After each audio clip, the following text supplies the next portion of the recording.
Please take the roll, Ms. Jeffrey. Good morning. All right, I Morning. didn't expect that so quickly. Get my roll call sheet out. Mm.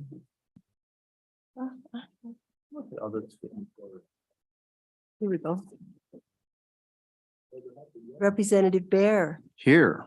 Representative Byron, Representative Locke, Representative Northrop, Good morning. Representative Oakley, Here. Representative Storer, Here. Representative Strzok, Here. Representative Swanitzer, Here. Chairman Harshman. Thank you. Good morning, and we don't have a full house this morning. Appreciate you being here. Join us. We have two little bills. The first one we're going to take up is Senate File 42, this taxation of cigars. And members, this was an interim bill. You can see by the Joint Revenue Committee, and I think we have some testimony online, or maybe Department of Revenue wants to start. Director, maybe you want to start and just, or if you want to come up and tell us kind of the issue that we talked about, and this was clear last spring, I think, it was nearly a year ago. So remind us all, and particularly everybody else who's new to the committee, remind me as well. So thank you. Good morning, Mr. Chairman, members of the committee. My name is Brett Fanning. I'm the Excise Tax Administrator here at the Wyoming Department of Revenue. And so, Mr. Chairman, a little background information on this particular bill, Senate File 42.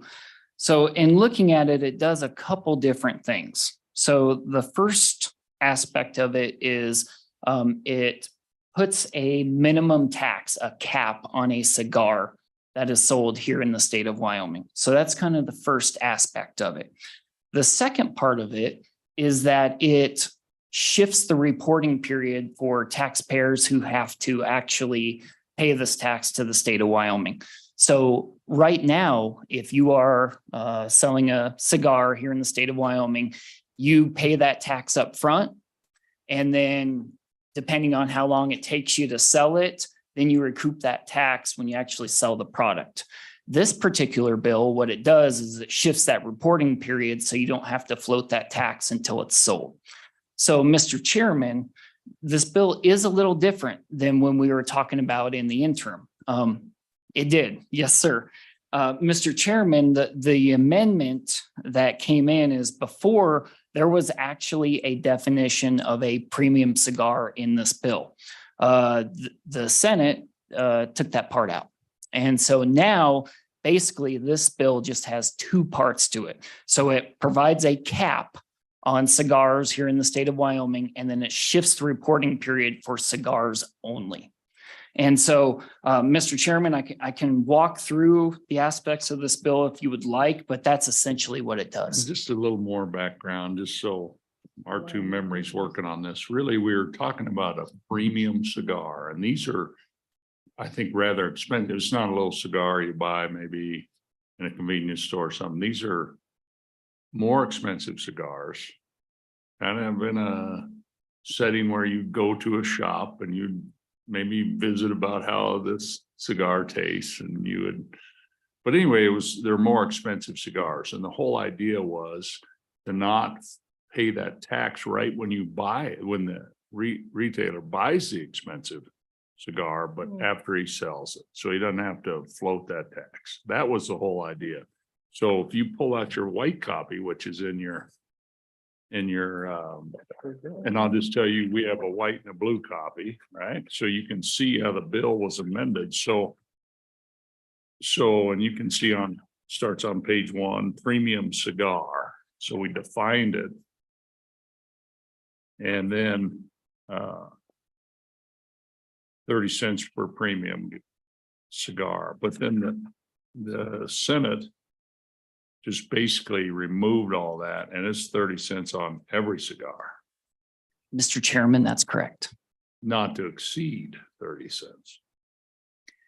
So just tell us how on a normal, just use a 5% excise tax, sales tax. How expensive of a cigar would 30 cents be? So, Mr. Chairman, with this one, for the math, right now, these cigars are taxed at 20%. And so if you back into the math, any cigar that has a wholesale purchase price over $1.50 would now be capped. Okay, so that's kind of the how this bill works. So if, again, with the premium cigar language in the interim, it was going to be capped. Those cigars are a little more pricey. In the research that we've done in collaboration with the industry, a lot of these premium cigars had a wholesale price of $5, $10 upwards. That was the wholesale price, $5, $10. So they were paying 20% tax on those cigars. What this bill does is it caps it so that if there is a cigar that is over $1.50 in wholesale cost, that no matter what, you're going to be paying 30 cents for that cigar. So in effect, pretty good tax break. Mr. Chairman, that is correct. That is one of the aspects of this bill is if you do sell cigars that have a wholesale price of over $1.50, so a couple dollar cigar, there is going to be a tax decrease here. So that is a policy decision. That is not my stance one way or another. It's just what the bill does. But the whole idea of this one more time, just and then I'm gonna stop and go, was really to delay the payment of the tax to your department from the moment of purchase by the retailer to now when they sell it to the customer. Is that correct? Mr. Chairman, that is correct. Okay. If I could Sure. elaborate, so I did provide the committee with just a basic copy of our nicotine products return. So on this return, I just printed it off off the website earlier this morning. So anyone who's heard me testify about this concept, you've heard me talk about buckets. And so that's the reason why I printed this out. So I do want to focus on sections 2, 3, and 4. So these are buckets that I've outlined several times. So the first one is there's a bucket for electronic cigarettes and vapor material. And there's a tax rate on that on the purchase price. For section 3, tobacco tax on other tobacco products.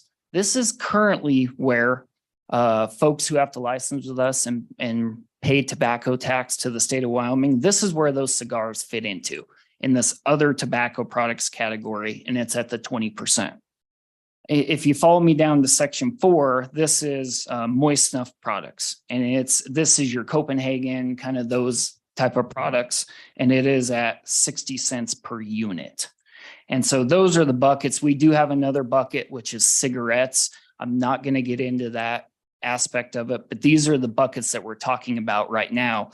And in particular, this other tobacco products where there is this 20%. So right now, this return, you send it into us when you purchase all of these products. So you purchase it, you get a little discount for the inconvenience down at the bottom, and then you send in the tax to us. Now, it may take you a little bit of time to sell that product, especially with these, Mr. Chairman, I'm going to use premium cigar just for lack of a better term. For the higher priced cigars, they do tend to sit a little longer than what you would see at a convenience store. And so this is where in this section 3, the other tobacco products, we're actually kind of creating another bucket. And so this is where there will still be other tobacco products that folks have to report on this return. Examples include dry snuff, pipe tobacco, roll your own tobacco. There are a couple other items, but if you do sell these products going forward, it would create a new return. So if you sold moist snuff and cigars, we are going to have to generate a new return just based on the intent and the way this bill is worded currently. Several lined up. Representative Northrop has a question. Get the mic on here. There we go. Thank you, Mr. Chairman. Does this collect enough money to pay for the people who are administrating it now? Mr. Chairman, Representative, the answer is yes. But there is a caveat here. So the department doesn't need additional folks to administer this. What we need for this particular bill is IT funding. We cannot do this We cannot make this bill happen without IT funding. And so there is a fiscal note associated with this. But again, a lot of these folks are already reporting to us already. The IT funding is just associated with that additional cost to program the return. Okay, Representative Oakhead. Thank you, Mr. Chairman. Mr. Fanning, I guess I'm clearly not tracking something. So we talked that the original impetus was because of when you paid it. And now it's completely changed to just capping it at 30 cents a cigar. Is that accurate? Well, So we're not at all accomplishing with this what the original intent was. How did it become this? I think, just real quick, I think on the bottom of 3, we still have. Mr. Chairman, yes, that's correct. So still in the bill on page 3, lines 21 through 23, that still gets to the initial intent of this bill, shifting the reporting period for cigars. It's important to note that when this bill was first written, this was really going to impact maybe a dozen folks in the state of Wyoming that report tobacco tax to us. Taking out the premium cigar definition means that this applies to dozens.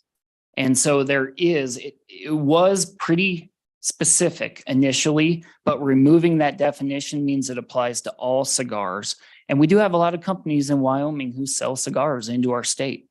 And so that is an important aspect, is it's not necessarily tailored to premium cigars now, it's all cigars.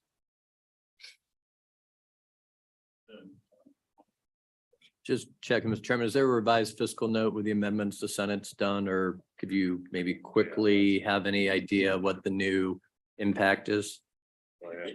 Mr. Chairman, Representative, this was a very detailed discussion when this happened. So the answer to your question is no, we did not revise the fiscal note.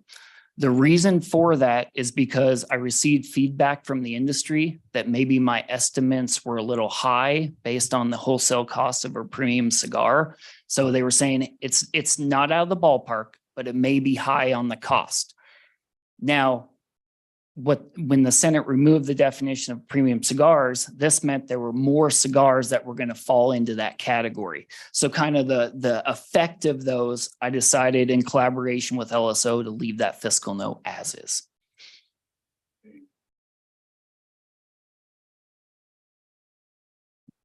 Thank you, Mr. Chairman.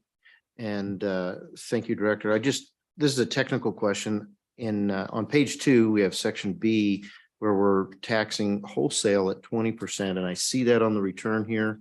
But then on paragraph C, we're talking about 10% at the point of sale, it seems like, but I don't see that on this. Is that new and therefore it's not on the return? Or how does that get handled in the return? If you could explain that, please. Mr. Chairman, Representative, outstanding question and great awareness. Okay, trying not to get into the weeds here. Man, thanks for making us feel good. Mr. Bear, you just beaming. That's awesome. We all need that. Thank you. Thank you, Mr. Chairman. But this was something that did come up in the Senate because you technically have 3 tax rates when you're dealing with other tobacco products. Okay, so if you buy it from a retailer here in the state of Wyoming, you're going to be charged the 20%. It's embedded in that price that you paid for the premium or for the cigar. It's embedded in that price. If you purchase it from online or out of state, bring it into our state and use it, the legislature in previous years has said, okay, we're going to give you a little bit of a decrease. That's the 10% rate. Now with this cap on it, you've also got this 30 cents cap rate as well. So it does get a little confusing, but it also gets to with the good chairman, it does play into there's a fairness issue here. And that was something that we heard about a lot in the interim. Cigars in particular, there are different federal reporting requirements. So if you are selling cigarettes, moist snuff, vapor material across state lines, there's some federal reporting. I was actually just working on it this morning where those companies, they have to send us reports for those products that are sent into our state. That federal legislation doesn't involve cigars. It doesn't include cigars and other products as well. So there is a fairness issue that you will hear from testimony that's online or there is a fairness question there. And that was one of the issues that we discussed during their interim.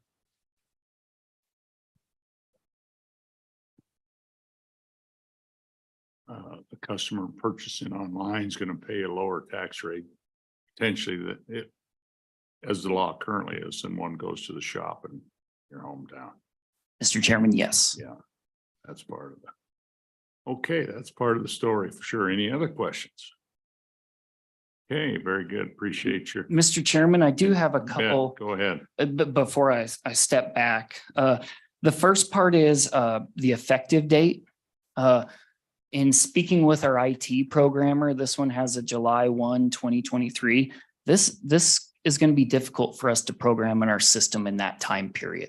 So if there was any way per request from our IT contractor to make it January 1, 2024, that would make it so that our IT contractor doesn't have to primarily focus on this programming, but then we can still work on our daily bugs that we deal with every single day. Mr. Chairman, the second part of it is there is an IT programming cost with this. Our IT contractor came in and said this would be $577,000 to program it. And that's a new return flowing through our system all the way to it gets distributed to the general fund and then to the local share as well. Mr. Chairman, the last point I have is that the Senate did get rid of the definition of premium cigar. I've testified to this numerous times that the state of Wyoming does not have definitions for cigarettes, cigars, and other tobacco products. Now, that being said, we do actually have them in our Department of Revenue rules. So just for the committee's understanding, this is what our definition and rules actually is. So a cigar means cured tobacco wrapped in leaf tobacco or any substance containing tobacco. This is pretty standard. So cigar is tobacco wrapped in tobacco. That is different from a cigarette, which is tobacco wrapped in paper with a filter. And so I don't see, again, it's legislative intent and I don't see any issues with this definition, but that is the definition that this potential legislation would be relying upon. So, and with that, Mr. Chairman, I close up.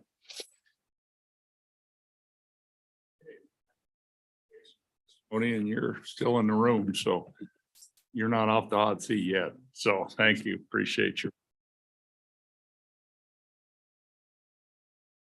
Anyone here in the room that would like to testify on this little bill? Okay, we're gonna move online. I think we, oh, do you, yeah, come on up.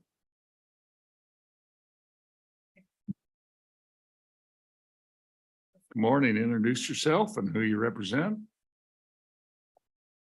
Good morning, Mr. Chairman, members of the committee. My name is Laura Lewis, and I'm here on behalf of the Cigar Association of America.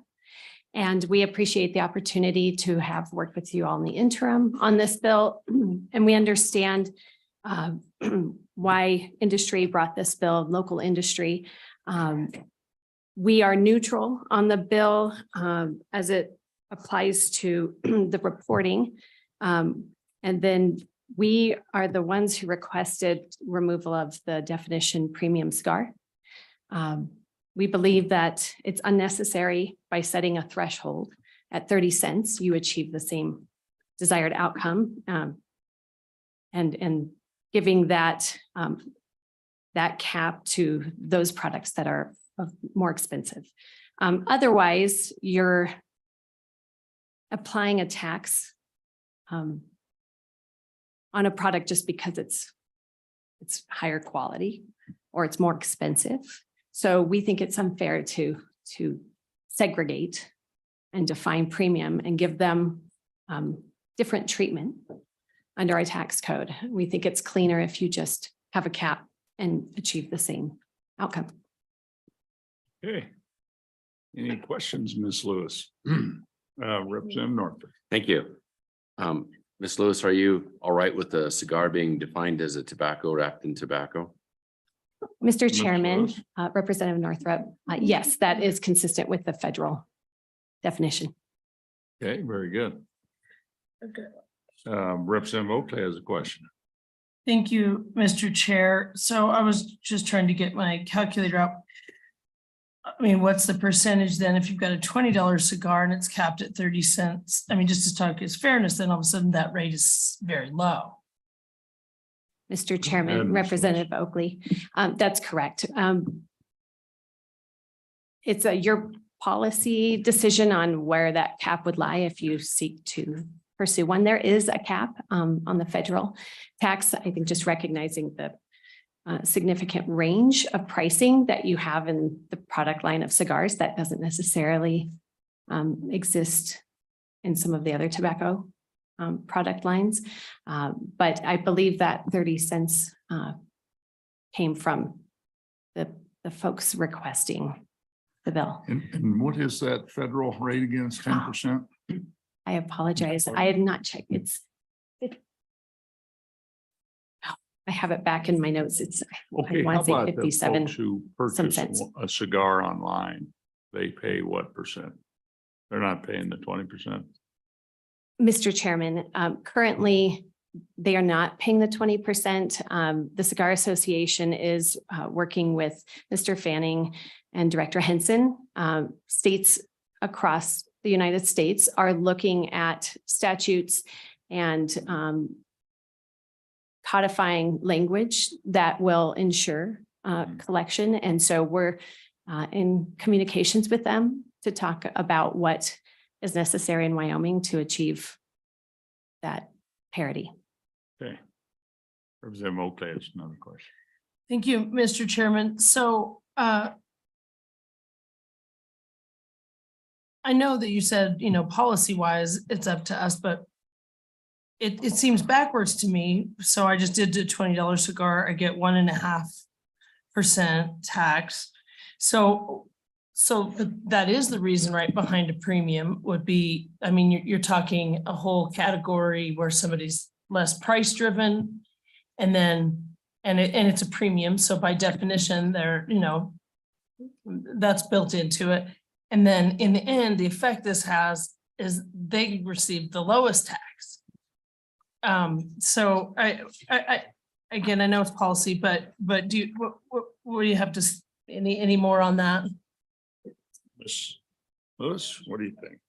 Mr. Chairman, Representative Oakley, I think that's part of why some of our other product lines in OTP had made shifts in previous years to taxing by weight. I understand your question, and I think, again, that 30% cap, you'll find any of the products that are machine made or maybe wouldn't qualify as a premium are primarily under that $1.50 per cigar wholesale price. So they are not going to benefit from the cap. I understand your question about the much more expensive ones getting the largest break. And I think the idea behind that as well is just because something is more expensive, making it, you know, pay more. Without Mr. Chairman, Representative Oakley, without the cap, they're paying significantly more just for the price point, not necessarily when we're talking about an excise tax. We're taxing a product that we deem, you know, to be maybe less desirable or having other factors that, such as alcohol and the like, that have impacts socially. And so when you do it just based on the wholesale price, that taxpayer is in theory burdened greater just by nature of the wholesale price, and not that its product is of any greater harm than a less expensive one.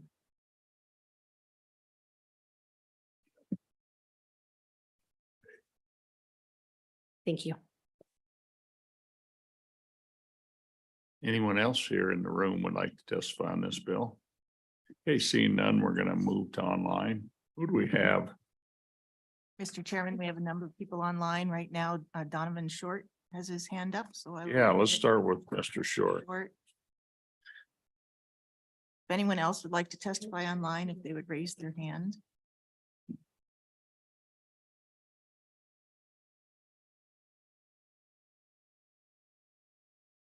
Morning, Mr. Short. Can you hear us? I can indeed. Can you hear me? Yes, we can see you and hear you. That's good. Good morning. Are you in Casper? I am indeed.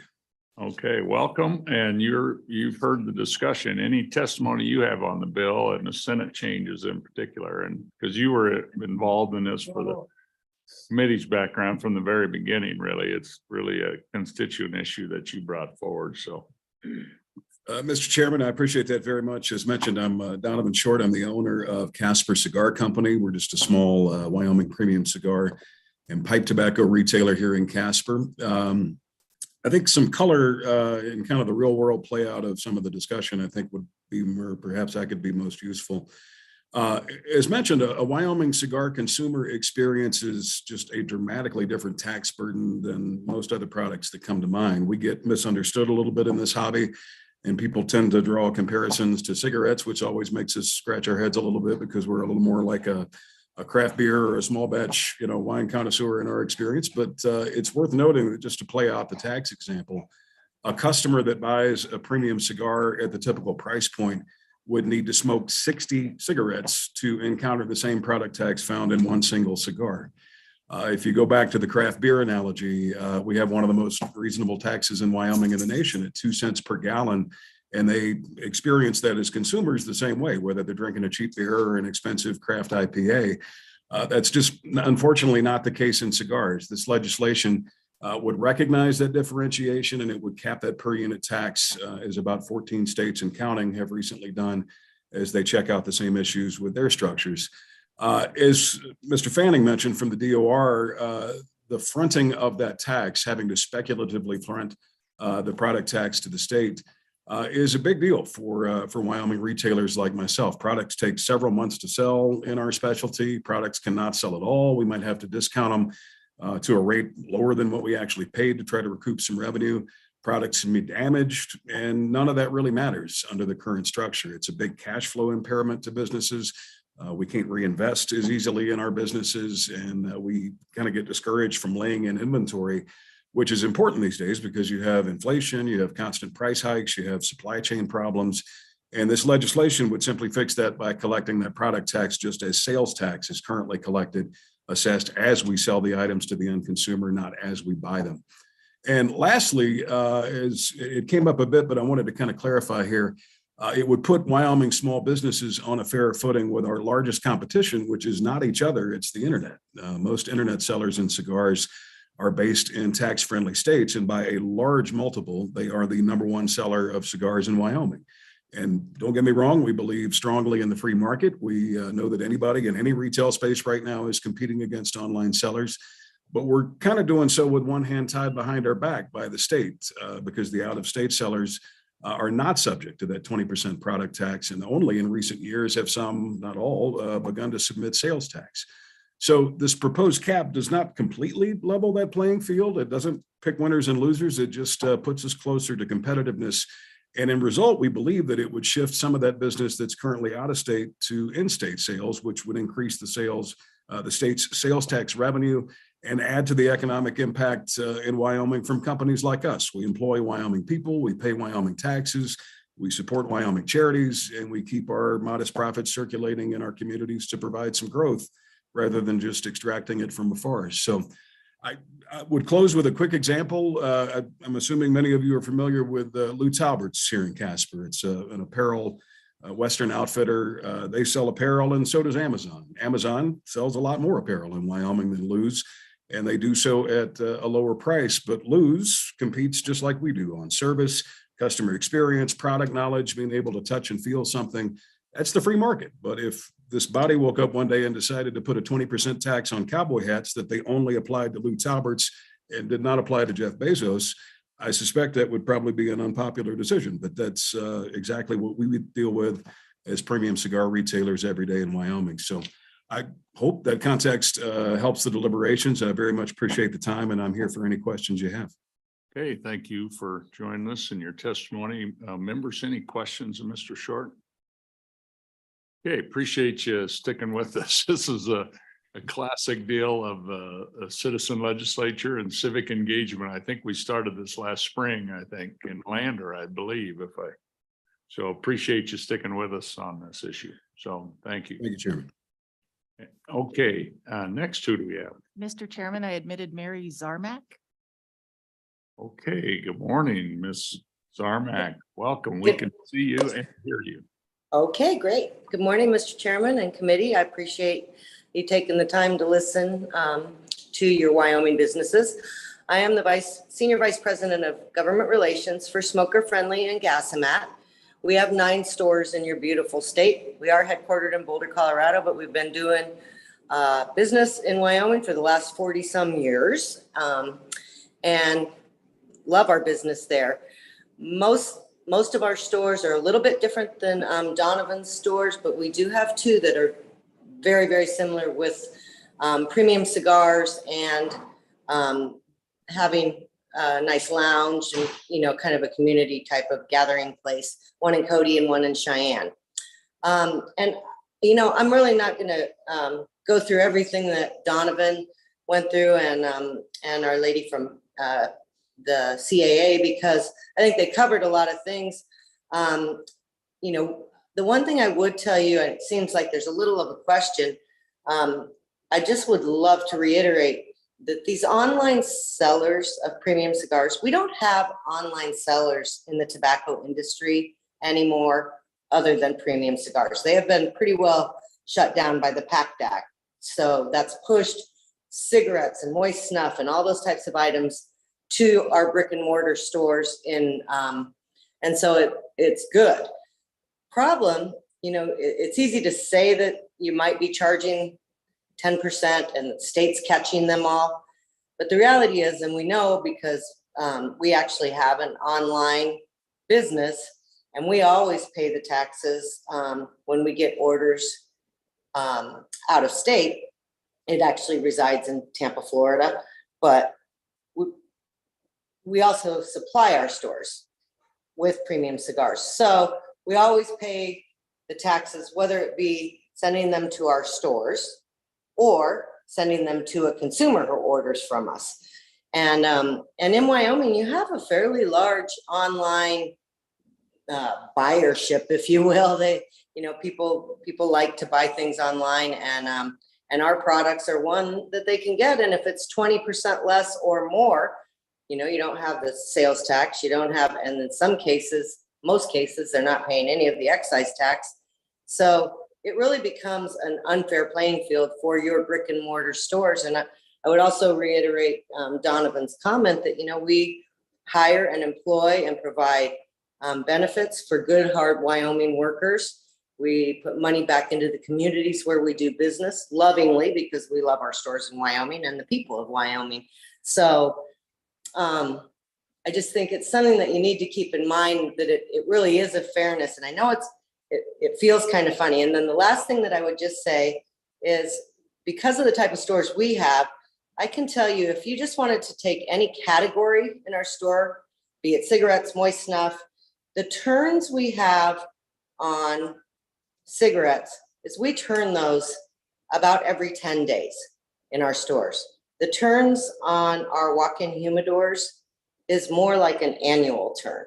So when he mentioned that we have to sit on inventory, and in order to be in that business, and make it look right and have the variety that you need to have, unfortunately, that's part of the game. But this opportunity to pay the tax as we sell it really gives us an opportunity to offset some of that carrying cost, and would be much appreciated. With that, I would go back to you, Mr. Chairman. Thank you very much. Okay, thanks for joining us. How's the weather in Boulder? It's chilly, probably not as chilly as up there, but Oh, yeah, no. 28. Yeah, Oh, much warmer here. much warmer. Yeah, it is. Okay, very good. Thank you for joining us. Anyone else online? Can I ask her a question? Oh, we have a question from Ms. Sarno. Okay. Representative Oakley. Thank you, Mr. Chairman. Thank you, Ms. Zarmak. If you know, what is the tax rate or how is it taxed in Colorado? I do know. The tax rate in Colorado, oh, Mr. Chairman, sorry, and Representative, the tax rate in Colorado is 53.7 to escalate up to 60% of the cost of goods. We've been working on a cigar cap there. Unfortunately, without sounding cranky, our legislature is not as adept at listening to their small family businesses as you guys are in Wyoming. So makes it not very fun, but we'll still work on it. Obviously, it's a very high tax, one of the highest in the country. Okay, And it'll escalate to 70% in the next 3 years. okay. Thank you for joining us. Okay, next, who do we have on? Thank you. We have Glenn Loop online, Mr. Chairman. Okay. Mr. Loop, we can see you Mr. Chairman, can you hear me? and we can hear you. So welcome to the committee. Where are you at today and who do you represent? I am Glenn Loop, Director of State Affairs for the Premium Cigar Association based in Washington, DC. How are And this is my things? third time with the Revenue Committee, so like we almost ought to be on each other's Christmas card list. What I want to add, Hey, though, before we get started today, so it's 40 there today. How's the weather out there today in our nation's capital? it's supposed to actually make it into the 50s, but 3 days ago we had snow. So We'll have it cherry doesn't know blossom. what it's doing. Okay, please be brief and we'll get started. Go I'll be ahead. very brief. The only thing I'd like to add to my previous testimony before the committee is that since then, legislation has been introduced for caps in surrounding states and in the region, specifically in Nebraska. Idaho has been drafted for a cap at 30 cents. Nebraska's legislation's been drafted and a preliminary hearing's been held for a 50-cent cap. And the unique one is Montana has had legislation introduced calling for a 10-cent cap. So I wanted to bring those new surrounding states and regional bills to your attention to let you know, one, you're not alone, and two, cross-boundary sales can be impacted by such tax policy when it comes into especially border state situations, and that's been easily tracked by different revenue departments after different tobacco tax increases. In addition to Nebraska, Idaho, and Montana, tax cap legislation is now pending in 5 additional states to those. Donovan hit on a significant point in that although there's the noted $500,000 impact on software implementation, sales tax increased collections is a definitive note that we've drawn anecdotally through interviews with our retailers in other states, and specifically Minnesota, Michigan, and Ohio come to mind as states that have increased their collections of sales tax as a result of this. What the caps have facilitated is the purchase of more expensive cigars. Cigars greater than $5 and $6 is where the cap can come into play to help increase sales at shops like Donovan's, which again enhances sales tax collection. So I want to bring those to your attention. And on the tax collection at the time of sale, we feel that that is a critical component to this legislation.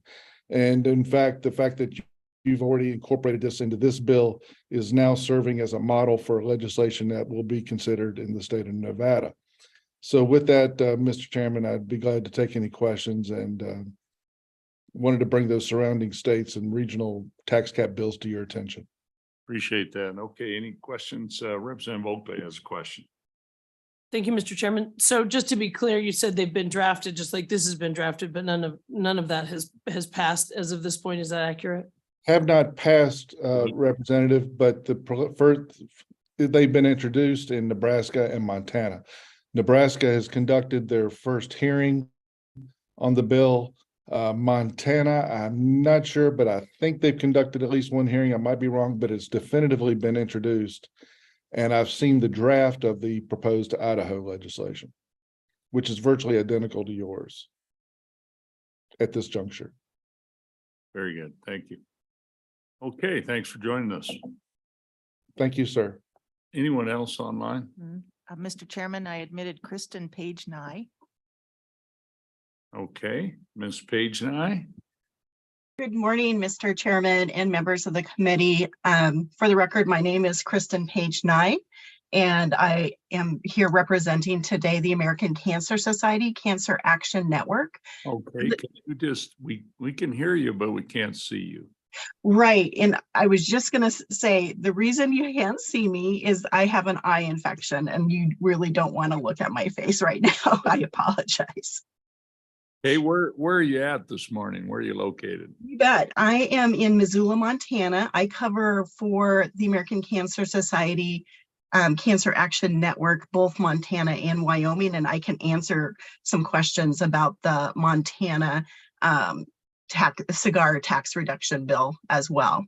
Okay, so go ahead. Okay, great. So I'm gonna first just talk about this bill. My organization is opposed to this bill, and there's a couple main reasons. One is we really do not believe that this is a tax parity bill. We have a much different idea of what tax parity is.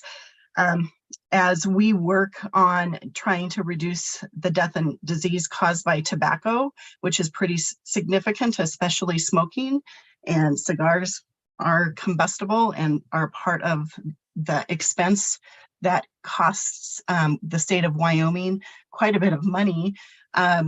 We are, for example, in Wyoming, the annual healthcare costs for smoking is $300 million. And Medicaid costs are $48.1 million annually.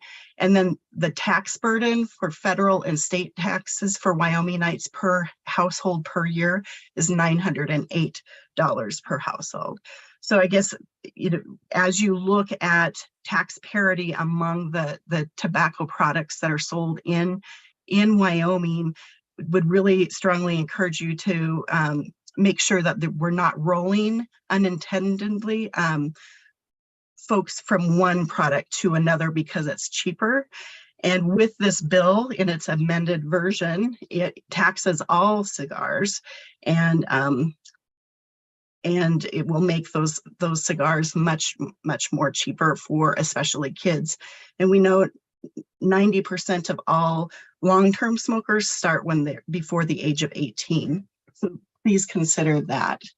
At what we recommend for states is that they have a tax that's in parity with the tax on a pack of cigarettes for all other tobacco products. And rather than go into the weight-based or capping, that it be a percent of wholesale price, because then you are also factoring in inflation, where with weight-based, you don't get to factor in inflation. We're very concerned that you guys are making a decision on a bill that does not have an accurate fiscal note. Like was stated previously, that the tax on, it'll be a tax on all cigars, and what the fiscal note reflects is premium cigars. And I guess another question that I would ask is why, if we're worried about competition with internet sales, why wouldn't we increase the percentage that internet sales are being taxed, so that it would give a fair shot for businesses there in Wyoming. With regard to the Montana cigar tax that's being considered, it has been introduced, it has had a hearing. The bill sponsor is considering adding an amendment that would make it revenue neutral, and is struggling with that because in order for it to be revenue neutral, there would need to be at least a $2.89 per cigar tax added on to that. So with that, I'm open to questions. Okay, thank you. Any questions? Members of Ms. Page and I. Okay, we appreciate you joining us and thank you and have a wonderful day and hope you heal up. Thank you. Okay, we're moving on to our last person, I believe. Is this Miss Albers?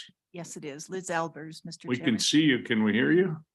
Good morning, Mr. Chairman, members of the committee. Is my sound coming in all right? Yeah, you're good. Please proceed. Great, thank you. My name is Liz Albers and I'm here representing the American Heart Association. The American Heart Association's mission is to be a force for a world of longer, healthier lives, and accordingly, we oppose SF42 and urge a no vote on the bill. I'm not going to reiterate any of the points my friend at American Cancer made, but I would just ask that in consideration of this bill, why Wyoming should reduce the tax on a product that already costs the state of Wyoming and its taxpayers dearly. More specifically, according to the Wyoming Department of Health, tobacco use in Wyoming alone claims approximately 800 lives each year and creates nearly $240 million in annual healthcare costs. Getting back to that fiscal note, the fiscal note of SF42 estimates a loss of $181,050 per fiscal year if this bill is passed. So currently $2 of taxes are collected on a $10 cigar, and the tax due under this bill would cap all cigars only at 30 cents. The loss in revenue is even greater for more expensive cigars. So, in passing this bill, Wyoming would lose additional much needed state dollars to tobacco.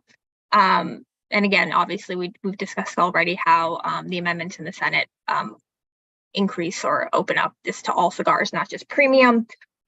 We've seen cigarettes themselves slip through some of these loopholes to qualify for as cigars and enjoy these lower tax rates. And finally, just to wrap up and harp on the point that cigars aren't harmful. Cigars are not harmful. That's not true. We've shown that some cigar smokers inhale thereby absorbing smoke into their lungs and bloodstream and depositing smoke particles in their lungs as well as their stomachs and digestive tracts. Furthermore, all cigar smokers, whether they inhale or not, expose their lips, tongue, and throat to smoke and its toxic cancer-causing agents and chemicals. And we know that cigar smoke is composed of the same toxic and carcinogenic components found in cigarette smoke. To simply put, SF42 elevates one tobacco product above others, upsetting this notion of tax parity. And there's really simply no justification for giving cigars any special tax treatment. So for the aforementioned reasons, we oppose this bill and urge a no vote. And I thank you for the opportunity to speak. Okay, thank you for joining us. Members, any questions? Okay, thank you. I think that ends our public comment. So we're going to close public comment. And Mr. Fanning, if you want to just come up here in case we have questions. And just real quick question. So if this bill doesn't pass, then these 10, 12 businesses in Wyoming are going to have to continue to remit the tax when they purchase it at a 20%. Mr. Chairman, yes, On top of that's sales correct. tax, on top of sales tax. Yes, that is correct, Mr. Chairman. How about the sales tax? So that's not remitted until, Mr. Chairman, yes. So the sales tax is remitted when you and I or anyone, the end consumer, actually purchases that cigar. So yes, for tobacco products, there is a tobacco tax and then there is also a sales tax. So both of those apply to these products. okay, very good. Hey, members, what's your pleasure? We have Senate File 42 engrossed. It's been moved by Representative Locke, second by Representative Strock. That rhymes. I'm a poet and didn't know it. Tried not to show it. Okay, back to the bill. The bill's been moved. Okay, any amendments, Representative Oakley? Thank you, Mr. Chairman. My motion is to revert, first one is to revert to the original introduced bill prior to Senate amendments. Second. Yeah, that's been moved and seconded, so just so I understand, that would take this blue bill and turn it back into the white bill. Yes, I believe that's. Basically, everything, basically restore the definition. That's the main part. And not have and only apply to premium cigars, not all cigars. Okay? Go ahead, Representative Oakley, discussion on the amendment. No, I don't have any No further discussion, discussion. okay, any further discussion, members? Go back to this white copy is what the amendment would do. The original joint bill, the Joint Revenue Committee. Okay, although, is there any further, yeah, Representative Byron has a question. Thank you, Chairman Harshman. It seems like there might be, and maybe we can clarify this, some misunderstanding on the word premium and how it's defined.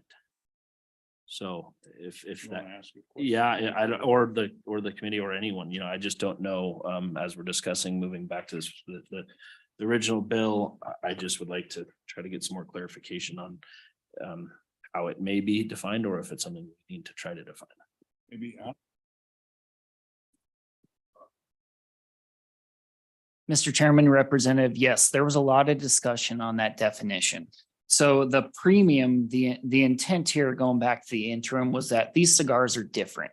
And so right now, without the premium cigar definition in there, it applies to all cigars. Premium cigars are a little different. If you go back to this definition, it's still tobacco wrapped in tobacco, but there's a little bit of difference here. In Part B on page 2 of the previous bill, line 4, is handmade or hand rolled. This is a distinguishing factor. And so when Mr. Short was testifying, he's buying these cigars straight from the manufacturer, from these companies, and they are of higher quality. So the premium cigar, it is a trend nationally. So all the speakers that you heard, there is this trend with this premium cigar and this 30-cent cap. That cap really came out of legislation from the state of North Carolina. And so remember, they're at Tobacco Road. And so that's kind of where this 30 cents came from. And so the premium cigar, the tobacco wrapped in tobacco, along with being hand rolled and then C, has no filter. It's this perceived higher quality product where this cap comes into play. And then reverting back to the legislation that was discussed during the interim, then we're back to, there are only a couple companies in Wyoming that this really applies for. And so we would still need programming for a new return, but Mr. Short would just swap out our Form 71 for the new return. And so then you're back even to where we are, Mr. Chairman. Hopefully that helps.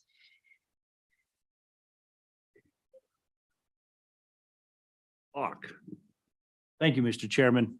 Another point of confusion, going back to the old bill. So in the old bill, it looks like the premium description was added, right?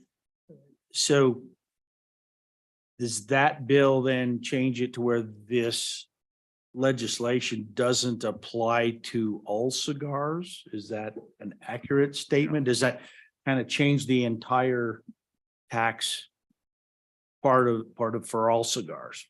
Go ahead, if you could expanding. Mr. Chairman, Representative, yes, this does change it. So when we started this morning, this cap was going to apply to all cigars. If we bring back in this previous bill, yes, it is only going to apply to premium cigars. So you're separating out this bucket of premium cigars where still, if you sold a cigar that doesn't meet this definition, you would still be filing on this return. So for example, you go to a convenience store and buy a little pack of cigars. when this bill was originally written, when we worked on it in the interim, we were only trying to address these cigars that Mr. Short talked about and his issue. That's what, but the Senate then took that bill and took that definition out. And this applies to all cigars, including the little ones with plastic tips you'd buy at your local convenience store. So that's the issue, really. Go ahead. Sorry, just quick clarification. Did this legislation before this was added, though, apply to all cigars? So, right, because this was added into the legislation, this premium appeared to be added in, and that's why I just wanted to make sure I understood that piece of it. All cigars paid the 20% tax prior to even selling it. And that's the issue. So this bill now would take away the 20% tax on premium cigars, and they wouldn't have to remit that fee until it's sold, like sales tax. That's the real issue we're trying to help small businesses with. So they don't have to float that 20% on a very expensive cigar. So that's it. Okay, any further discussion? We got a side discussion down there. That's all right. Okay, further discussion? Question. Question being called. All those in favor of the amendment, please say aye. Aye. Oppose? Okay, that's been adopted. So we're back on the original joint committee bill. Any further amendments to this bill? Representative Oakley. Mr. Chairman, I am going to move that we delete the 30-cent cap on the premium cigars. So that would be page 2, lines 18 through 20, and page 3, 7, and 8. And if I may discuss. Go ahead, as well as their second. Okay, Rep. Sims wants her second. I think if I'm understanding this correct, I think we have to focus, this was about allowing them to not have to not remit this until it's sold. So they can do it at the same time that when sales tax is remitted. And taking this veer, we've, just completely doing something different could create just an unnecessary, difficult burden for the department to administer. And I don't think that's what this was originally intended to do. I don't think the highest end of product getting the lowest tax rate seems fair either, because that would in effect make a very low tax rate for these premium cigars. So with that, I'd ask for an aye vote.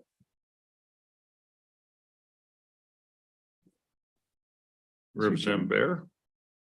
We heard testimony that the sin tax, if you will, is applied differently because the tax that you're going to pay on a premium cigar would equate to the same tax you'd pay on 60 cigarettes. So the sin of smoking the one cigar versus smoking 60 cigarettes, if we want to talk about fairness, I think that's where the fairness has to be applied when we talk about sin tax. So I am on and opposed to the amendment, and I think the 30-cent cap is probably appropriate. I just want to ask Mr. Fanning, so, and that's only for folks who sell these cigars in Wyoming. I mean, just be clear to the committee about if if this bill is successful and let's say the bill's not successful, a $10 cigar would pay the 20% right at the very beginning, right? And so $2. Mr. Chairman, correct. But if a Wyoming consumer in Casper ordered that exact same cigar for $10 online, what would they pay? They would pay the $1 in that particular 10%. 10%. Yes, Yeah. Mr. Chairman. They would avoid the state fee. Now, not state sales tax, that's a different issue, but the state fee. Yeah. Correct, Mr. Chairman. Then that's part of the issue. I just want to make us clear, that's part of the issue we were talking. Okay. Very good. Any other discussion on this amendment? Representative Swanitzer. Thanks, Mr. Chairman. I just say I like the amendment because putting a price point in our taxation statutes is well, just a bad idea. It's historically been a no-no. And so that's why everything, if you look at our taxations, are always based on percentages because over time with inflation. And so it does worry me to have a cap as a number. And so I just want to make sure if this wasn't there, it would just be that 10% as it is for all OTP, other tobacco products across the board that stays in place. Is that correct? If I could ask. Go ahead. You want to ask Mr. Fanning that? It's not Yeah. 10%, is it? It's 20%. It's 10% of retail price, as I understand it. Is that correct, Go Mr. ahead, Fanning, Mr. Mr. Chairman? So, Mr. Chairman, Representative, yes, that's correct. If you go through a retailer, so you're going to have the 20% that's been incorporated into that cigar. If you go online and it comes directly to your house, that's where this 10% comes into place. Yeah, that's the issue. Okay. Now we have an amendment on the table here to get rid of this 30-cent piece. Okay, all those in favor of the amendment, please say aye. Aye. Those opposed? No. So that amendment has failed. Okay, any further amendments on this bill? Representative Swanitzer. If I could ask a question, then make an amendment, Mr. Chairman. So that Yeah. 30 cent, would there be a corresponding percentage? Because back to my previous comment, I really hate putting a number, but I do appreciate and understand the disparity right now for the small business versus what they can do on the internet. I was wondering if Mr. Fanning would have a suggestion that I could incorporate as an amendment of what would be an equivalent and fair percentage for what, at least in my mind, I would like to do. Mr. Fanning. Mr. Chairman, Representative, I'm not the best person to ask for that. And so I don't want to get into that arena simply because these cigars, when I was doing my research, they could range from a couple dollars to the highest I heard was $100 in very unique cases. And so I appreciate the question, but I'm not your best resource. Well, Mr. Okay, go ahead. Then I guess I'd make an amendment to raise that to 50 cents. And that should cover us for a while, if anybody would like to second that. Okay, moved and seconded. Any further discussion? Okay, all those in favor of the amendment, please say aye. Aye. Opposed? No. I think that amendment has not been adopted. I'm not sure, No. actually. Did it fail? No, it passed. It passed? Okay. Okay, the vice chair tells me it passes. I better get my right ear fixed. Okay, all those in favor, raise your hand. 1, 2, 3, 4, 5. Sure enough, that passed. Boy, my right ear must be. Okay. So that's at 50 cents now. I guess my thing with Mr. Fanning, I have a question. What if we just put that at 5% and it was lower than the federal level? And then it kind of addresses, I too have this issue of putting a penny amount in because times change and we all change. And so any thoughts on that, Mr. Fanning? Mr. Chairman, that is certainly something that you could do. These taxpayers who submit tobacco tax to us, they're familiar with percentages, especially if you consider if they report to us electronic and vapor material or other OTP products, they're pretty familiar with percentages. And so they have those systems in place. I've worked with a bunch of these companies here in Wyoming. That's something they're familiar with. Having the cap here, it is a national trend. Not saying Wyoming has to implement it, but they are familiar with the percentages outside of moist snuff and our cigarettes. Right. Okay, Representative Oakley. Thank you, Mr. Chair. But so no matter what, if we change this, we're looking at creating another category in another form in a whole. Is that Another little accurate? box there. Oh, go ahead. Mr. Chairman, Representative, that's correct. We are creating another bucket. Very good. Okay, any further amendments to this little bill? We're gonna do it. Do it again. I don't know what I do. The 10%. Okay. You'd have to take out my amendment. Yeah, that's fine. Yeah, I think let's do 10%. Yeah. Okay, we have a amendment, Representative Bear. Mr. Chairman, I move that on page 2, line 3, we change the percent from 20% to 10%. Oh, I am not, I'm sorry, I'm on the, It's line. I'm on the blue 16. bill. Yeah. Thank you. Now, let's just, Page 2, line 16 to 10%.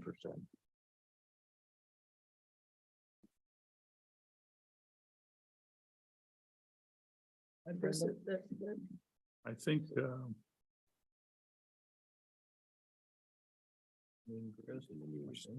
I think we got to be careful there because that applies to all tobacco products. And I think we got to be really careful there on that 20%. I think the issue is these, the premium cigars, which would be lines 18, 19, and 20. And then lines 7 and 8 on page 3. That's so I think we want to be careful because I don't think that'd be a bill killer, I think, for that. But, okay, I'd any like further to, discussion? I'd like to amend my Go, motion. yeah, So- go ahead, Representative So Bear. since we have the definition of a premium cigar, I'd like to apply that 10% to the premium cigar. Right. So whatever conforming language we would need to do. to So make that would happen. be on line 18, 19, and 20 on page 2. Instead of a 30 cents, it would be a 10%. And then also, I believe on page 3, lines 7 and 8, you change the cents, 30 cents to a 10% for a premium cigar. Well, Mr. Chairman, I still would prefer to keep the not to exceed 50 cents that we're at today. So 10% not to exceed 50 cents. Okay, That would Is be there a my second? motion. is there a second? I'll second it. Okay, Representative Locke, okay, discussion. This little bill's taking a little bit of time. And we got another little bill right behind it there, members. So, all right, here we go. Representative Oakley. I'm going to oppose this motion and support the 10%. I don't want it to be this difficult to administer. So I think we go with the straight 10%. Okay, further discussion. All those in favor of the motion, then please say aye. Aye. Opposed? No. That motion has failed. Any other motions? Representative Oakley I move the 10%. on lines on page 2 and page 3. Second, Seconded. and I, just for discussion, Mr. Chairman, I would say that it might be wise to delete the adopted 50% that, sorry, 50 cents that Representative Zwanitzer did get amended into the bill. This As I understand, that would replace that. That's how. Perfect. Okay. Okay, thank you for that clarification. Okay, so this would remove the 50% and put it at 10% or 50 cents. Yeah, I got it, 50 cents and put 10%. Okay, this is so fun. This is the way it should be fun. Okay, do we have a second? Okay, we have multiple seconds. Representative Byron. Okay, so the motion now is on lines 18, 19, and 20 to have a simple 10%, which would match the federal piece for those online buyers. And line 7, 8 on page 3 would also be 10% for a premium cigar. Question, Mr. Chairman? Yeah, discussion. I Go feel ahead. like on page 3, it's already at Yes. 10%, and so you wouldn't need to have that amendment on line 7, 8 of page 3. Oh, You just removed. you're right. The cap. You'd remove that cap Remove of that. 30 cents. That's correct. Okay. Thank you. Question. All those in question called, all those in favor. then We'll get all those in favor, please say aye. Aye. Opposed? No. Okay, that amendment's been adopted. Are there further amendments? That was about 5 amendments right there. Any more? Okay, any further amendments? Okay, there's a date question at the end on section 2 on page 5 of the original bill. Your amendment? Mr. Chairman. Go ahead, I move Representative that Norton. thank you, Mr. Chairman. I move that we change that to January 1, 2024. Okay. Seconded by Representative Oakley. Discussion? Mr. Chairman. Go ahead, Representative Bear. Thank you, Mr. Chairman. So I'm curious, since we've really simplified this to a 10% on cigars. Premium. Premium cigars. Do we still need the additional time to reprogram the? Let's ask Mr. Fanning. Thoughts on that now? We're gonna slim this down to those 12, 15 businesses where Mr. Chairman, Representative, I'm not sure. I think that it still needs to be a new return on here, just in the base of the shift in the reporting period. But the programming definitely does seem simplified. But I'm not your best person. I've got to get with our IT contract. I do know there's still going to be some sort of IT cost associated. you know, members, if we amend this to January 1st and you can get back to us, we could certainly withdraw that part of the standing committee amendment, divide it out and keep it at its original date. Okay, so we have this amendment. Question being called. All those in favor, say aye. Aye. Opposed, say no. Okay, that's been adopted. Are there further amendments? Questions? I guess my question before do we need a section 3 on an appropriation? On the programming, I paused a little bit when I heard the $500,000. I want to make sure if we're going to do this, we want to make sure and pay for it. I don't have a problem paying for it. I just don't want to take it out of your hide. Yes, Mr. Chairman, this would require additional IT programming that we don't currently have in our budget. And I do have that fiscal note and that quote estimate broken down if necessary. And it is for the $577,000. Now, that is a one-time programming fee. The maintenance associated with that programming is covered in our current contract. Okay, this would be a new section 2 and then renumber the current section 2 would be section 3. If somebody wants to make that motion. So moved. Okay, so the motion, and we'll get the language squared away, but it's to add the appropriation one time. Won't be part of any ongoing budget for programming to make this act effective. Okay, that's a motion. Is there a second? No second. It's a second by Representative Northrup. Discussion, Representative Byron. Thank you, Mr. Chairman. I guess part of my the discussion that I think needs to be had is now that we are targeting a significantly less premium cigar retailers, is that appropriation number still accurate at 577 or 577,000, or will there be a significantly less number, or is it just once you do programming, it is what it is? Mr. Fanning.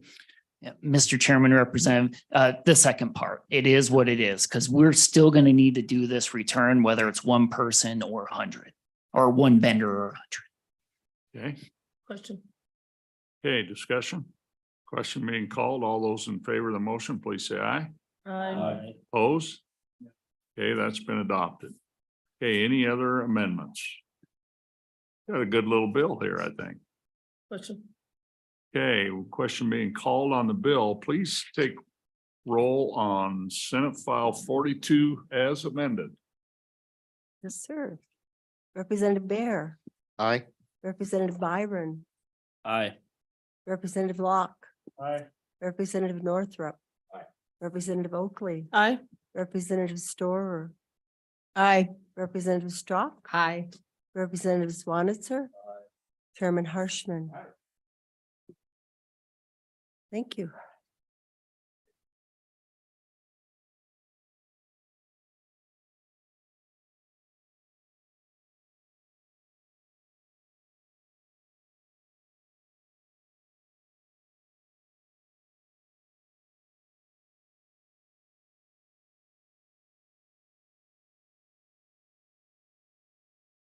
Now it's 9:20.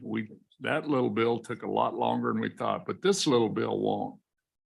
What I said yesterday. I will endeavor to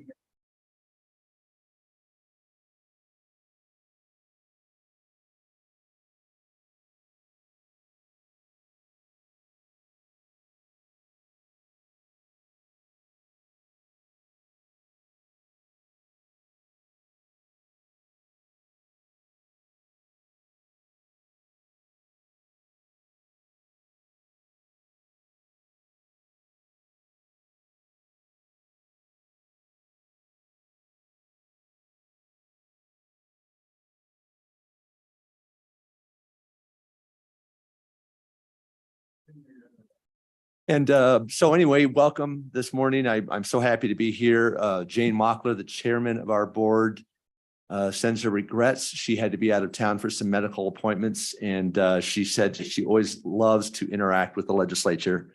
She was, of course, for those of you who don't know her, she was a House of Representative member and then a senator years ago, and is the chairman of our board. And then we have Dave Delicath, who's our board member.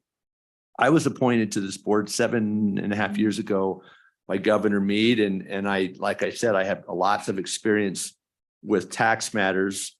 For those of you who are unfamiliar with the Board of Equalization, don't feel bad. About 90% of people I come across or talk to about my job, they have no idea. But interestingly enough, the Board of Equalization existed clear back in 1869 when the state was, before the state existed and when it was just a territory. The Board of Equalization used to be about 1/3 of state government. It was the governor, the auditor, and I believe the Secretary of State, and it handled many numerous governmental functions. But then over the years, as the state grew and the government grew, it became an appointed position. We're a 6-year term appointed by the governor, and we have two basic functions. We sit as Wyoming's special tax court. That means we hear all tax appeals for state assessed taxes. That's all of the stuff that the Department of Revenue assesses directly. And then we sit any kind of sales tax dispute between the Department of Revenue and a vendor. All of the mineral tax assessments between the Department of Revenue and any of the mineral producers on severance tax. We also sit as an appellate body on all local tax appeals. So any of the tax disputes between the county assessors and a local taxpayer, those appeals go first to the Board of Equalization at the county level, which is the County Board of Commissioners. County commissioners sitting as a local Board of Equalization. And then we sit on those appeals as an appellate court, and we administer just a revenue or a record review. So that's our statutory function. Our constitutional function is that we work with the Department of Revenue, but we are regulators of the assessors. We make sure that valuations are uniform and that they are at market value. So that's that equalization function. We sit and we have a member on our staff that does nothing but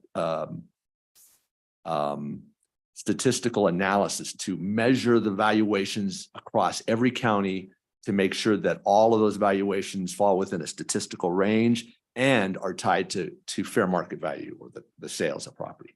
So we've been interested to see all of the wranglings over market values and how those have been shooting up over the last couple of years. But fortunately, the bill that we are bringing to you today is absolutely not controversial. And my whole goal is to disabuse you of any notion that there's something going on here that needs to really be dug down into deeper. Basically, and if you go to the bill, I can explain this very easily. If you look at the language on page 3 of the bill, you'll see the paragraph number 4. Okay. And that language was there for the last forever. It's been there for decades. Decide all questions that may arise with reference to the construction of any statute affecting the assessment, levy, and collection of taxes. This really goes to all of our functions. We have the authority to interpret the law. We're a court. And so when parties come to us with a dispute, either whether it's between the Department of Revenue and a taxpayer such as Amoco or a sales tax vendor, or if the appeals are coming to us from the county level, we sit down with the facts and act as a court. We interpret the statutes and the rules and the case law, and we have that authority. So what happened is one case a couple of years, oh, and by the way, we've been doing that from the beginning. This is not something that any court lacks. All courts have the authority to look at the law and make sure they're getting the answer correct. But what happened is recently in the Solvay decision, the Wyoming Supreme Court came back at us with a split decision, and the majority said that we don't have the authority to consider arguments or issues or areas of the law that the parties don't put before us. Now, the problem with that is if the parties get it wrong and if they miss something in the statutes, which is what happened in the Solvay case, then we have to have the ability to say, hold on, back it up. We need you to address this statute or this rule because you haven't. And that is important in resolving this dispute. And what happened in the Solvay case is that happened, and we pulled the parties back and we said, look, you're talking to us about this exemption or I'm sorry, a bagging deduction. And we're not so sure that you get a deduction at all, because under the statutes that we're dealing with, our understanding of the statutes doesn't allow you an additional deduction. So, trona is the type of mineral that was at issue, and there's an industry factor, and the industry factor is set by the legislature. It was a negotiated industry factor, and the statutory methodology simply said you get this deduction if you're a trona producer. And the parties had gotten it into their heads that there was an additional deduction allowed. We have a quick question. Okay. Sorry to interrupt. I'm sorry to interrupt. Can you spell that? I want to look up the case. Can you spell Solvay for me? Solvay. There are actually two recent decisions, and I'll tell you why.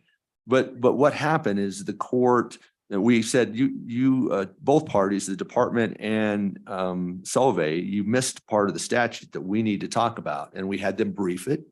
We had an argument. We gave them a full opportunity to discuss it so that we could have the full analysis before us. It was strictly a question of law.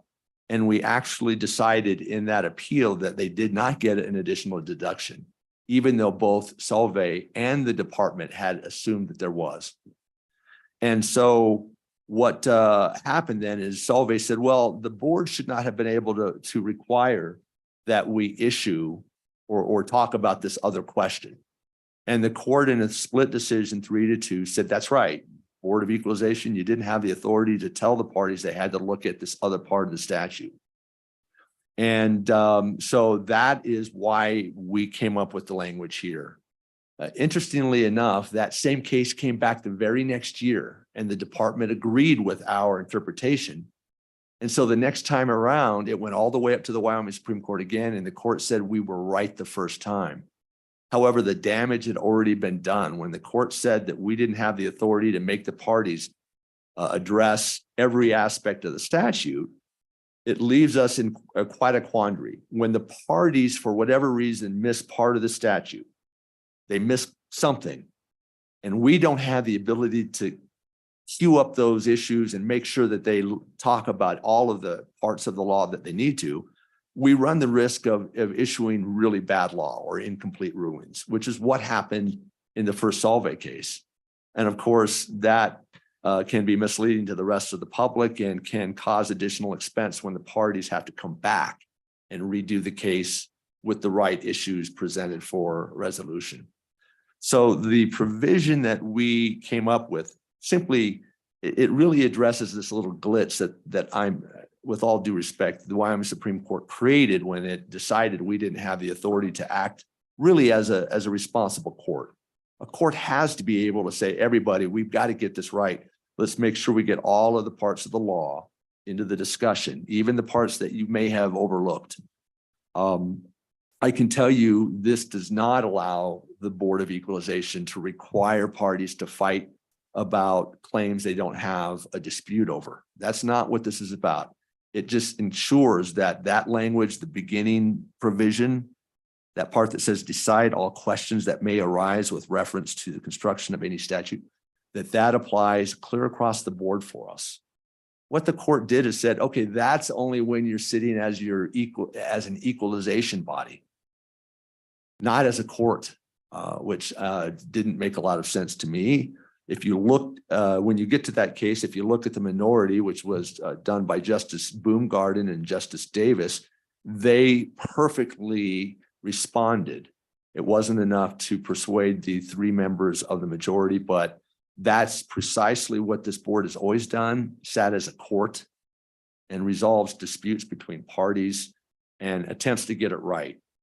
Making the parties address the entire statute or the rules or the body of law that's at issue. I hope that I mean, I know it sounds simplistic on its face, it really is, but understanding how this can happen is kind of the challenge. And how can the parties come to before the board without looking at all the critical facts or the law? It happens. And courts from the beginning of time have always had the ability to say, okay, we're gonna ask the parties to look at this piece of the statute or this part of the law so that we don't issue a decision based on an incomplete review of what the law is. I hesitate to go further because I don't want to stir it up anymore. No, I think this is good. Appreciate it. And Bill, of course, is no amendments in the Senate. And so that's it. And I think, and while you were gone, you were gonna go ahead and present the cigar bill. But I think if this bill passes, we'll have you present this bill because this is right up your bailiwick, and we'll have Representative Byron present that cigar bill. But I wanted to get that out before I forgot. I didn't want to give you two bills today. Okay. And Mr. But Chairman, I'm before happy to meet with whomever is. Yeah. And before we go, I just wanted to welcome FFA students here. Anybody from Casper? Oh, Cheyennes. Hey, Thunderbirds. What's the word? Thunderbird. Thanks for being here. You had a pretty empty room here. Now it's filled up. Make us feel important, like we're doing something really important. We are, actually. It's just not very exciting. Okay. Well, that's a relative term too. Okay, Representative Oakley has a question. Thank you for your explanation. Very good.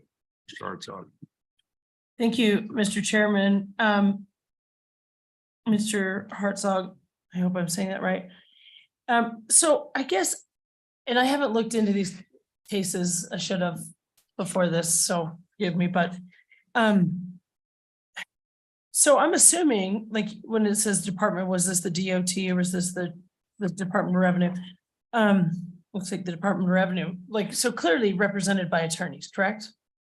Mr. Chairman, Representative Oakley, yes, the most competent attorneys, and indeed Holland and Hart represents many of the mineral producers in Wyoming, and Holland and Hart was involved in this case on behalf of Solvay. And the Department of Revenue, of course, was represented by the Attorney General's office, my former job. So yes, everybody was there with the council. Go ahead.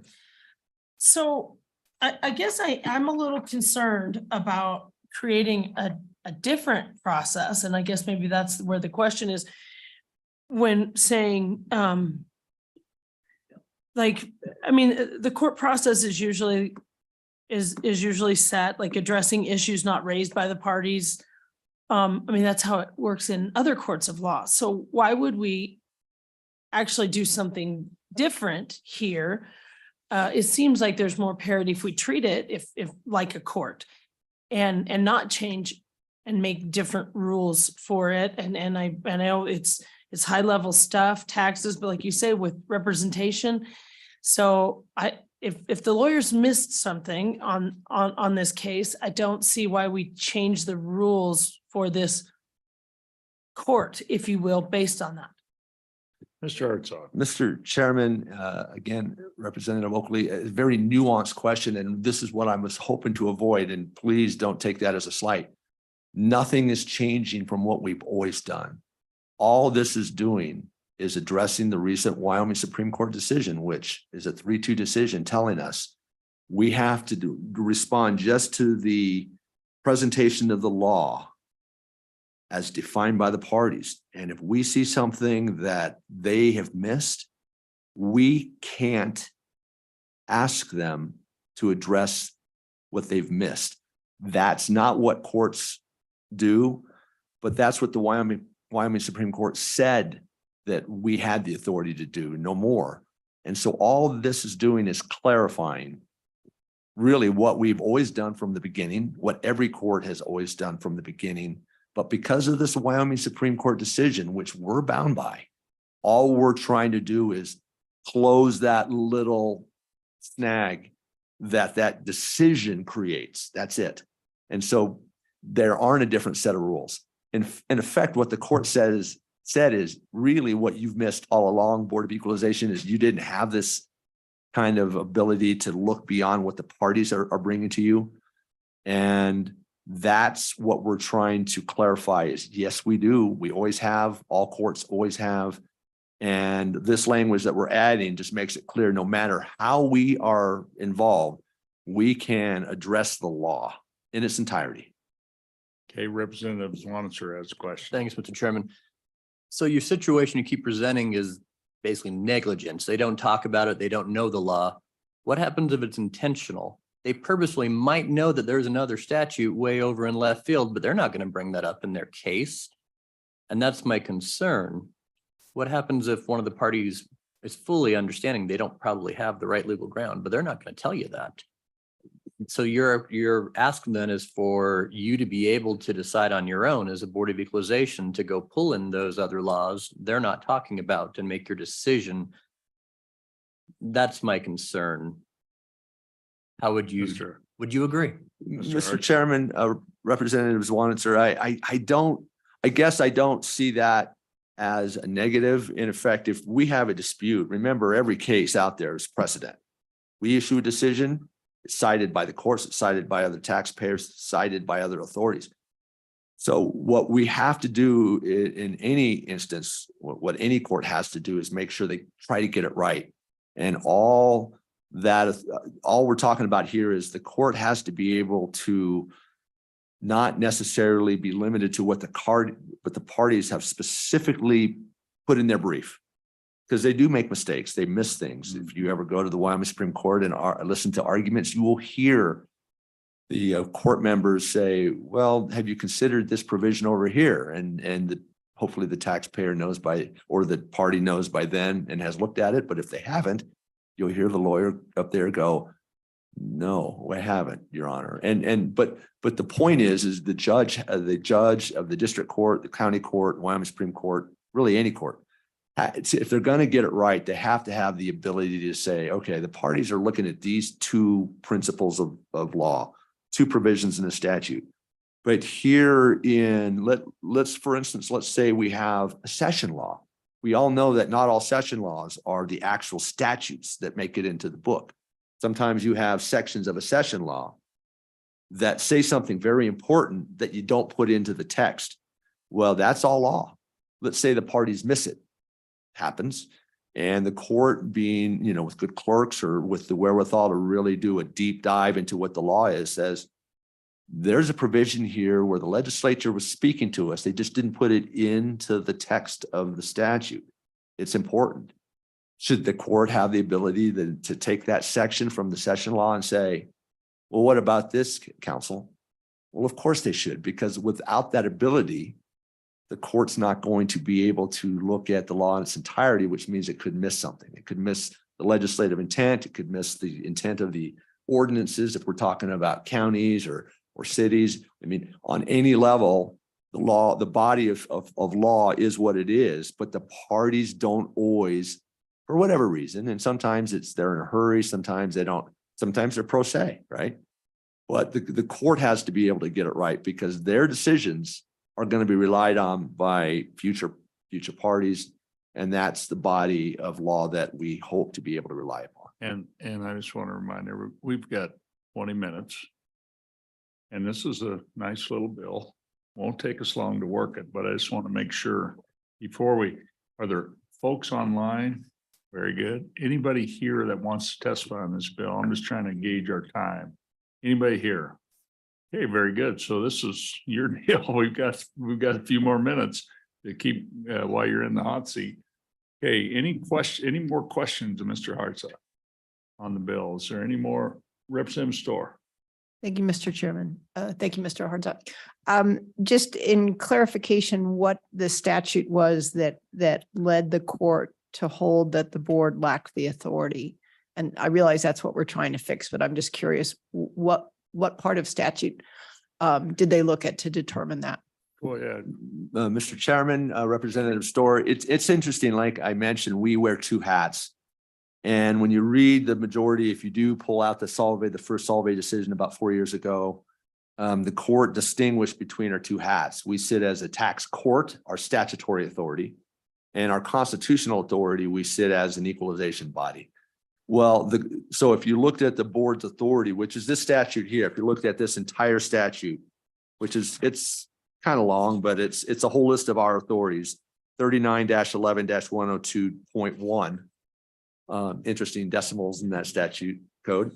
The court, the majority, I should say, said, look, when you sit as your equalization body, you can look at it all. But when you sit as a tax court, a specialized administrative court, you don't have that. You have to just take the party's presentation of the law or whatever that case is, limited to what they specifically identify, and decide who's right and wrong. Who's right and wrong. Who's right between A and B. And you can't look at another provision and decide, well, maybe they both have started on the wrong footing. And so when you look at that, you're going to find that there's quite a lengthy, several pages of discussion. It's kind of an implied analysis that the majority enters into. And it says that when the board sits as the tax court, it's got this very restricted authority. Even though that language, that first language there, it's been there from the beginning, that authority to decide questions that may arise from the construction of a statute. For whatever reason, the court said that only applies when we sit as that kind of the master of assessors, you know, looking at values and that kind of thing. So it's not, I can't put my finger right on it. All I can say, when you look at that statute and you read the decision, that's kind of how they came to it. Okay, any other questions? Okay, Mr. Hartzog, appreciate your presentation and all your good work. Okay, members, any further testimony? I've already kind of asked, but I'm just double checking. Okay, we're going to close public comment. If you could just stay right there, there might be a question. And that'd be great. Okay, members, what's your pleasure on Senate File 39? Move the bill. Okay, it's been moved by Second. Representative Northrup, seconded by Representative Zwanitzer. And, okay, I think we had multiple seconds, but that's the one I heard first. Okay. Hey, members. Working through this little bill, really the only new language is on page 3. Any discussion, any amendments, or are you ready for the question? Question being called? I just want to quickly say, Mr. Chairman. Yeah. If Mr. Hartzog had just said in the Constitution, Article 15, Sections 9 and 10, that the Board of Equalization is ultimately responsible to the taxpayers to do the valuation of property. So even though they're hearing contested cases, they're ultimately required to be, you know, just to the state. So it probably is agreeable in this instance that they have full power above and beyond those two sides in the party to be able to look at the entirety of Wyoming law, because they're ultimately they ultimately have to provide for the state as a whole. It's not so much a litigious hearing as it is to ensure correct valuation. So I think it is a good bill. Article 15, Article 15, Section 10. Section 10, I'm looking at it. So Yeah. I'm not sure, I haven't read the Supreme Court decision, but I do think they have it right that they need to be able to look at more than whatever the court may have limited them to. Would ask your aye vote. Okay, any other discussion? Hey, sensing you're ready to vote, please call the roll on Senate File 39. Representative Bear, Aye. Representative Byron, Aye. Representative Locke, Representative Northrup, Aye. Representative Oakley, Aye. Representative Storer, Aye. Representative Straw, Aye. Representative Zwanitzer, Chairman Harshman. Aye. Thank Okay. you. Very good, thank you. And so Representative Byron has graciously agreed to run the cigar bill, and Representative Zwanitzer will run this little bill. Sorry, you're off the hook. That's good with me. And you're next, I mean, I hope I don't have to argue this. Mr. Chairman, can I do Go a ahead. quick privilege of the committee? please. So if you look in the back row, second to, well, the very back row, Mr. Allen and I, who's a FFA teacher, went to high school together. But right in front of him, Mr. Schick, if you'd raise your hand. I got his turkey at the county fair. It's doing very well. And if anybody wants to see photos, nope, we kept the turkey still. So Fed him this morning, still alive and happy.